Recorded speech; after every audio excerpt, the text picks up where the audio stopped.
Hi everyone. आप लोगों ने बड़ी कॉमनली ये क्वेश्चन पूछा है मुझसे कि मैडम हेयर फॉल कैसे रोकना चाहिए, हेयर फॉल के लिए क्या करें। हेयर फॉल पे मैं काफ़ी वीडियोस पहले भी बना चुकी हूँ, आपको मैं बता भी चुकी हूँ कौन से ऑयल्स यूज़ करने होते हैं। आज हम इन जनरल बात करेंगे हेयर फॉल क्यों होता है और आपको होम रेमेडीज़ क्या करनी चाहिए। ठीक है, आज कोई एक पर्टिकुलर प्रोडक्ट के बारे में आपको नहीं बताऊंगी, बट वो आपकी चॉइस है आपको क्या यूज़ करना है। ऑलराइट, तो इस वीडियो हम डिस्कस करेंगे कि हेयर फॉल होता क्यों है, हेयर फॉल सबको हो रहा है, बच्चों से लेके बुढ़ों तक हो रहा है। ठीक है, और इसके लिए हम होम रेमेडीज़ क्या यूज़ कर सकते हैं।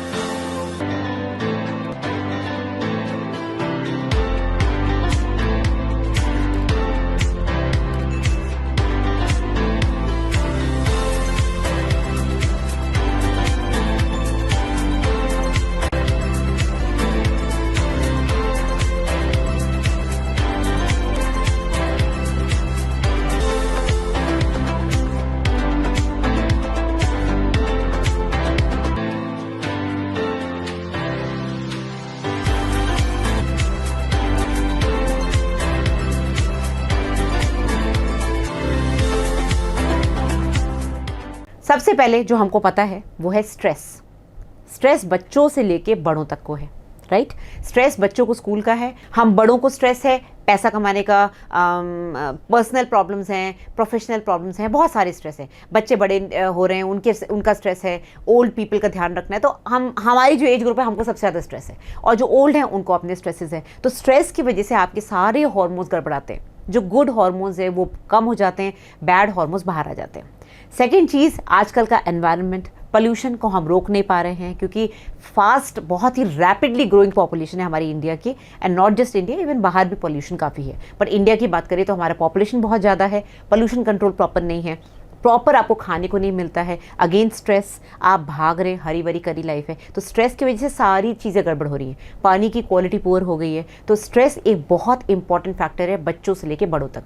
बच्चों के पास इतना टाइम नहीं होता कि वो हफ्ते में 2 बार शैम्पू कर ले। इतना पोल्यूशन, इतना पसीना, बस में जाते हैं, क्लासरूम में बैठते हैं, क्लासरूम्स में AC नहीं होता, तो ये सारी प्रॉब्लम्स की वजह से बाल खराब हो रहे हैं।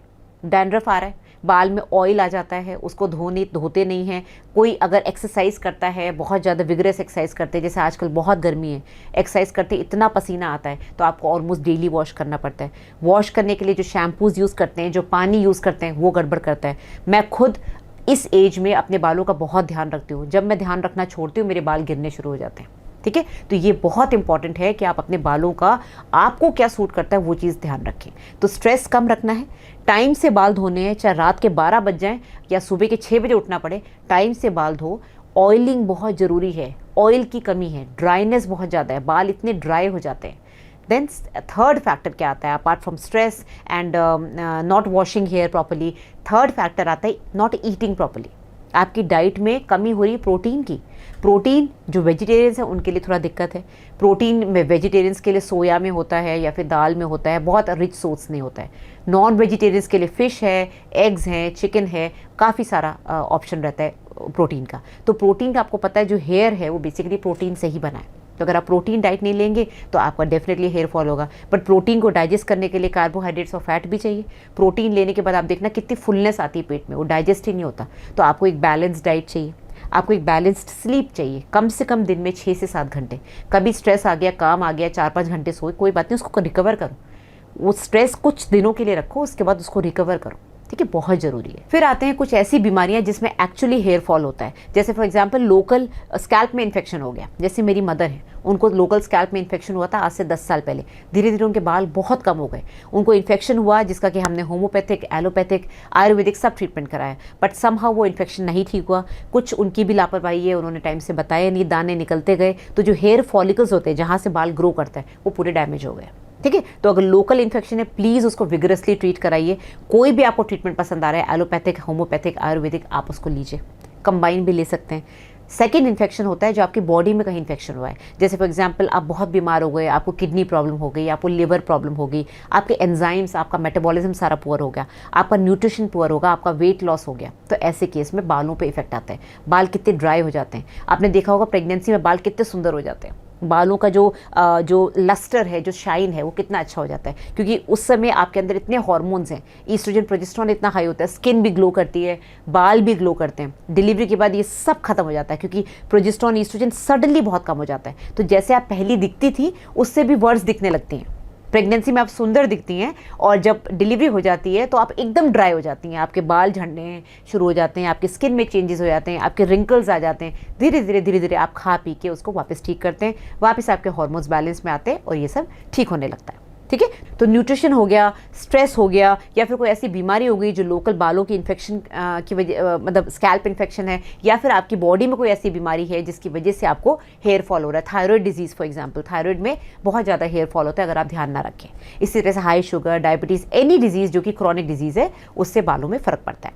देन कुछ ऐसी बीमारी होती है जो कि ऑटो इम्यून बीमारियाँ हैं। ऑटो इम्यून यानी कि आपकी बॉडी के खुद के सेल्स को वो कर रहे हैं, ख़त्म कर रहे हैं। आपकी बॉडी में जो सेल्स हैं उनके अगेंस्ट एंटीबॉडीज़ बन गई है, वो एंटीबॉडीज़ आपके सेल्स को ख़त्म कर रही हैं। और इसमें बहुत लंबी लिस्ट है। ऑटो इम्यून डिजीज़ यानी कि जैसे माइस्थीनिया ग्रेविस हो गया, जैसे एक तरह का एलोपेशिया एरिएटा होता है। इसमें बेसिकली जो एंटीबॉडीज़ हैं जो कि आपके खुद के सेल्स के अगेंस्ट नहीं बननी चाहिए। एंटीबॉडी का काम होता है कोई फॉरेन का सेल आ गया उसके अगेंस्ट काम करना, लेकिन अगर वो खुद के सेल्स को डिस्ट्रॉय करते हैं, जैसे फॉर एग्जांपल लेप्रेसी, जिनको कुष्ठ रोग होता है, उसमें भी ऑटो इम्यून ही होता है। धीरे धीरे उंगलियां सब खत्म हो जाती है, सब यहाँ से कट जाती हैं, तो वो ऑटो इम्यून डिजीज़ है। किसी तरह का ऑटो इम्यून डिजीज़ आपके बालों पे भी इफेक्ट करेगा।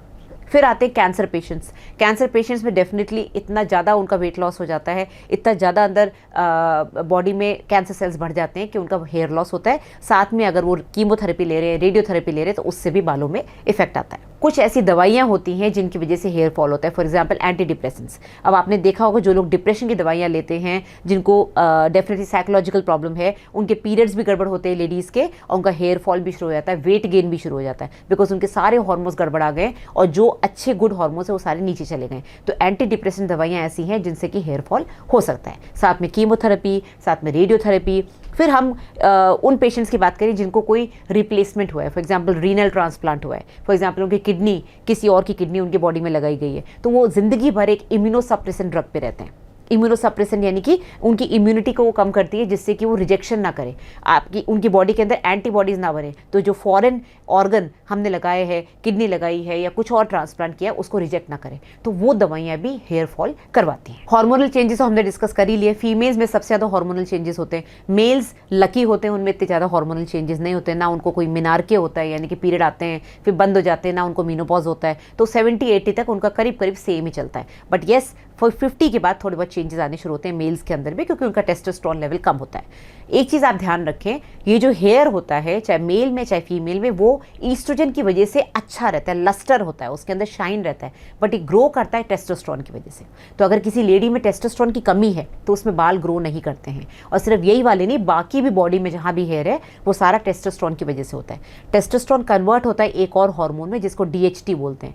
अगर इस हार्मोन की कमी है तो फिर इवन मेल्स में बहुत जल्दी जो गंजापन आता है वो इस वजह से होता है। तो मेल्स के अंदर जो गंजापन, फ्रंटल गंजापन होता है, वो इस हार्मोन की कमी से होता है। Last but not the least, एक और बहुत इंपॉर्टेंट चीज़ है जिसको कि मैं इसलिए स्पेसिफाई कर रही हूँ क्योंकि हम सब आजकल बहुत ज़्यादा कॉन्शियस हो गए, ब्यूटी पार्लर्स बहुत जाते हैं, जितना भी आप ट्रीटमेंट कराते हैं वो सारा कहीं ना कहीं केमिकल बेस्ड होता है। चाहे कितना भी पार्लर वाले बोल दें कि इसमें केमिकल नहीं है, कुछ ना कुछ केमिकल तो होता ही है। चाहे केराटिन ट्रीटमेंट ले लो, चाहे बोटॉक्स ले लो, चाहे आप कोई और ट्रीटमेंट ले लो, सब में एक लिमिट होती है आप कब तक उसको कराएं। उनमें बाल वीक हो जाते हैं, बालों की जो स्ट्रेंथ है वो कम हो जाती है, उनका जो बेस है वो लूज़ हो जाता है, बहुत ज़्यादा ब्लो ड्राई या बहुत ज़्यादा हीट यूज़ करने से, स्ट्रेटनिंग करने से बाल ख़राब होते हैं। तो अगर आपको ये करने की ज़रूरत है, जैसे फॉर एग्जांपल मैं पूरे टाइम कैमरे के सामने रहती हूँ, मुझे ये करना पड़ता है और मेरी एज भी हो रही है, तो मुझे लगता है कि मैं कैसे उसको बैलेंस रखूं। तो मैं अपनी डाइट से और अपनी जो सेल्फ मैं जो ट्रीटमेंट करती हूँ बालों का घर पे, उससे मैं अपने बालों को बचा के रखती हूँ, नहीं तो ये बाल पूरे ही झड़ जाएंगे, क्योंकि मेरे को ट्रीटमेंट करने की ज़रूरत पड़ती है। मुझे कैमरे के सामने रहना है तो मुझे ग्रूमिंग की वजह से अपने ब्लो ड्राई और स्ट्रेटनिंग कराने पड़ते हैं। ठीक है, तो अब आते हैं रेमेडीज़ पे। सबसे पहले जो मैं बताना चाहूँगी वो है हेयर ऑयल। आप कहीं भी देख लें, किसी भी बॉलीवुड हीरोइन का भी देख लें, वो कैसे अपने बालों को मैनेज करती है, जिनके एक्चुअल में रियल नेचुरल हेयर अच्छे हैं, जो कि आर्टिफिशियल नहीं यूज़ कर रहे हैं, वो ऑयलिंग जरूर बताएंगे आपको। अब ऑयल में जो मैंने आज तक इतने दिनों तक यूज़ करा वो है कोकोनट ऑयल। कोकोनट ऑयल में अगर आप थोड़ा सा आलमंड ऑयल यानी कि बादाम का तेल मिला लें, थोड़ा सा कैस्टर ऑयल मिला लें और थोड़ा सा विटामिन ई का एक कैप्सूल तोड़ के डाल दें, एक बड़ी बॉटल में आप इसको बना के रख लें। आप जितने भी ऑयल यूज़ कर रहे हैं, almond oil, castor oil, coconut oil, इन सब को इक्वल मात्रा में ले लें, ठीक है। साथ में इसमें आप थोड़े से विटामिन ई के कैप्सूल्स तोड़ के डाल दें, जैसे इतनी बड़ी बॉटल है तो 6-7 कैप्सूल डाल दिए, ठीक है। साथ में कलौंजी, कलौंजी को आप थोड़ा सा बॉईल कर लें और उसके बाद इसमें डाल दें, ठीक है। कलौंजी जो है इसके अंदर जाएगी तो इससे क्या होगा कि जब भी आप इसको हीट करके ऑयल को लगाएंगे तो आपको डेफिनेटली जो स्कैल्प है उसमें न्यूट्रिशन मिलेगा और हेयर फॉलिकल्स ग्रो करेंगे। ये मेरा खुद का घरेलू नुस्खा है। इसके अलावा आपके पास बहुत सारे और ऑप्शंस हैं, आंवला शिकाकाई है, ओलिव ऑयल है, ये सारे आप यूज़ कर सकते हैं। सेकेंड आता है न्यूट्रिशन। मैंने आपको बताया बाल क्या है, बाल इस प्रोटीन, तो आपको प्रोटीन्स लेने हैं। आप एग्स खाइए, फिश खाइए, नहीं खाते तो आप दाल खाइए, आप सोया खाइए। आपके डाइट में विटामिन डी होना चाहिए, विटामिन ई होना चाहिए, थोड़े बहुत धूप का एक्सपोजर होना चाहिए, एक बैलेंस डाइट जिसमें carbohydrate, protein, fat, vitamin, mineral सब है। हर बार हर वीडियो में बताती हूँ। सब्जियों की बात करें तो जितनी भी ग्रीन लीफी वेजिटेबल्स है, पालक, चंदेलिया, ये सब खाइए। गाजर आंखों के लिए भी बहुत अच्छा है, विटामिन ए होता है उसमें, और साथ में उसमें बालों को ग्रो करने की भी शक्ति होती है। जो लोग ओट्स खाते हैं, ओट्स हालांकि है तो हेल्दी कार्बोहाइड्रेट, उसमें प्रोटीन नहीं है, बट उसका भी कोई ना कोई अच्छा तत्व होता है, एक अच्छा पौष्टिक आहार होता है बालों के लिए, ठीक है। एलोवेरा, एलोवेरा अगर आपके घर में प्लांट लगा है तो आप उसका पत्ता काट लें, उसके पत्ते को काट के उसको बीच में से छील लें, उसके अंदर से एक एकदम चिपचिपा सा एक गोंद जैसा मटेरियल निकलेगा, उसको आप बालों में लगा सकते हैं। हालांकि थोड़ा मेसी होता है, पर उसके साथ आप दही, कॉफ़ी वगैरह मिला के उसको लगा सकते हैं, तो एक अच्छा पैक बन जाएगा आपके बालों के लिए। उसके बाद आप इसको वॉश कर लें। और क्या कर सकते हैं, आप प्याज को घिस सकते हैं। प्याज को घिस के जो उसका रसा निकलता है, हालांकि स्मेल करेगा, आपकी आंखों में पानी आएगा, पर उसको थोड़ी देर लगा लें, आधे घंटे 15 मिनट लगा के छोड़ दें, उसके बाद आप उसको वॉश कर लें।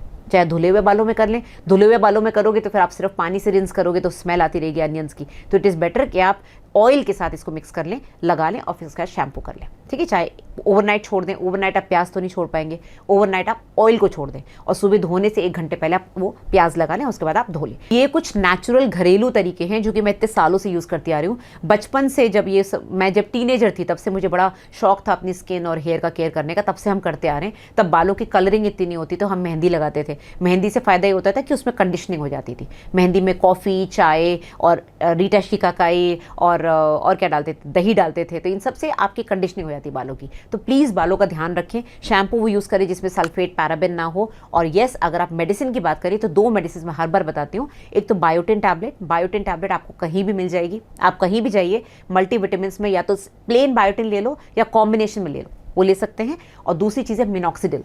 मिनॉक्सिडिल एक अकेली ऐसी दवाई है जो कि लाइसेंस्ड है, जो हमारा ड्रग एसोसिएशन है उसने इसको लाइसेंस करा है कि हेयर लॉस के लिए स्पेशली फीमेल्स में मिनॉक्सिडिल बहुत काम करता है। मिनॉक्सिडिल का 5% सोल्यूशन आता है, उसको स्प्रे की तरह आप लगा लें। मैं उसको हफ्ते में 2 बार लगाती हूँ जब मैं बाल धोती हूँ। गीले बालों में लगाते हैं तो बाल चिपचिपे नहीं होते, नॉर्मल बालों में लगाओगे तो हो सकता है लगाने के बाद आपके बाल थोड़े चिपचिपे हो जाए तो आप खोल ना पाए बालों को। अगर आप बांध के रखती हैं बाल या बांध के रखते हैं, मेल्स हैं, मेल्स को तो कोई दिक्कत होती नहीं, छोटे बाल होते हैं। फीमेल्स में अगर आप बांध के रखती हैं तो मिनॉक्सिडिल आप डेली स्प्रे कर सकती हैं उस एरिया में जहाँ पर आपकी बैल्डिंग हो रही है बाल का में। अगर आप बांध के नहीं रखती है, खोल के रखती हैं, तो जब आप बाल धोती हैं उस समय धुले हुए बालों में जैसे ही आप बाथरूम से बाहर निकले हल्का सा स्प्रे कर लिया, ठीक है। तो ये हो गया हेयर फॉल का ट्रीटमेंट, मेरे घरेलू नुस्खे जो कि मैं करती आई हूँ।